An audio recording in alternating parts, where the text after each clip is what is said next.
வணக்கம். தமிழ் ஃபுட் கார்னரில் இன்றைக்கி வெங்காயம் கடலைப்பருப்பு சட்னி பண்ண போகிறோம். இந்த சட்னி கடலைப்பருப்பு வாசனையோட ரொம்ப சுவையாக இருக்கும். இட்லி தோசைக்கு தொட்டு சாப்பிட்றதுக்கு ரொம்ப நல்லாயிருக்கும். இப்போ எப்படி பண்ணுறதுன்னு பார்க்கலாம். ஸ்டவ்வில் ஒரு பேன் போட்டு சூடு பண்ணியிருக்கேன்.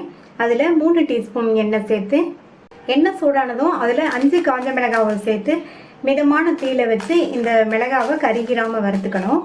இந்த மாதிரி மிளகாவை எண்ணெயிலேயே வறுத்துட்டோம்னா சட்னி நல்லா டேஸ்ட்டாக இருக்கும், வாசனையாக இருக்கும். நான் 5 மிளகாய் சேர்த்துருக்கேன், காஞ்ச மிளகாய். இது காரம் கரெக்டாக இருக்கும். நீங்கள் உங்கள் தேவைக்கு தகுந்தபடி குட்டியோ குறைச்சோ சேர்த்துக்கங்க.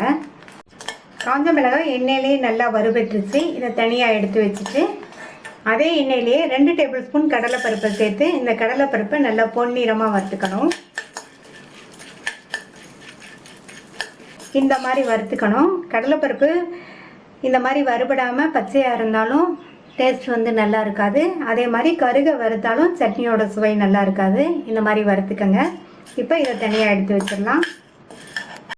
இப்போ மீதி இருக்கிற எண்ணெயில் இன்னொரு 1/2 டீஸ்பூன் மட்டும் எண்ணெய் சேர்த்து, எண்ணெய் சூடானதும் இது கூட 1 கப் அளவுக்கு பொடியாக கட் பண்ண பெரிய வெங்காயம் சேர்க்குறேன். நான் இந்த சட்னிக்கு பெரிய வெங்காயம் சேர்த்துருக்கேன். நீங்கள் பெரிய வெங்காயம் சின்ன வெங்காயம் எது வேணாலும் சேர்த்துக்கங்க. சின்ன வெங்காயம் சேர்க்குற மாதிரி இருந்தால் ஒரு 20 வெங்காயத்தை 2 கட் பண்ணி சேர்த்துக்கங்க. இது கூட 5 பூண்டையும் சேர்த்து வதக்கிக்கலாம். வெங்காயம் பூண்டு நல்லா 1 நிமிஷமாக வதங்கிருச்சு. கட் பண்ண ஒரு மீடியம் சைஸ் தக்காளி, ஒரு சின்ன நெல்லிக்காய் அளவு புளி. இந்த புளியை இந்த மாதிரி பிச்சு சேர்த்துக்கணும். அப்போ தான் நல்லா வதங்கும். இந்த சட்னிக்கு தக்காளி புளி 2மே சேர்த்துக்கங்க, நல்லாயிருக்கும்.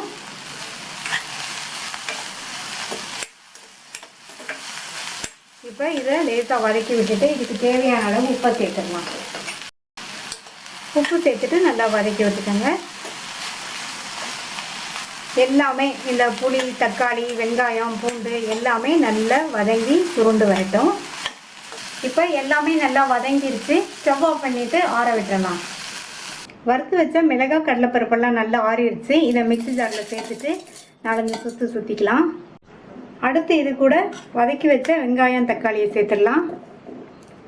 ஃபஸ்ட்டு காஞ்ச மிளகாய் கடலைப்பருப்பு இதை 4 சுற்றி அரைச்சிட்டு அதுக்கப்புறமா வெங்காயம் தக்காளியை சேர்த்து அரைச்சோம்னா எல்லாமே ஒன்று போல் நல்லா அரைப்படும். இப்போ இந்த சட்னிக்கு தேவையான அளவு தண்ணியை சேர்த்து அரைச்சிக்கலாம். அரைச்ச சட்னியை இந்த பவுலுக்கு ட்ரான்ஸ்ஃபர் பண்ணிவிட்டு தாளிப்பு போட்டுடலாம். தாளிப்பு போடுறதுக்கு 1/2 டேபிள் ஸ்பூன் எண்ணெய் சேர்த்துருக்கேன். எண்ணெய் சூடானதும் அதில் 1/2 டீஸ்பூன் கடுகு, 1/2 டீஸ்பூன் உளுந்து, அடுத்து கறிவேப்பிலை. தாளிப்பை இந்த சட்னியில் சேர்த்துடலாம். தாளிப்பை சேர்த்துட்டு நல்லா மிக்ஸ் பண்ணி விட்டாச்சு. சுவையான வெங்காயம் கடலைப்பருப்பு சட்னி ரெடி ஆயிடுச்சு. இந்த சட்னியை நீங்களும் ஒரு தடவை ட்ரை பண்ணி பார்த்துட்டு உங்கள் கமெண்ட்ஸ் சொல்லுங்கள். இது வரைக்கும் தமிழ் ஃபுட் கார்னர் சேனலை சப்ஸ்கிரைப் பண்ணாதவங்க சப்ஸ்கிரைப் பண்ணிவிட்டு பக்கத்தில் உள்ள பெல் பட்டனையும் கிளிக் பண்ணிக்கோங்க. தேங்க்யூ.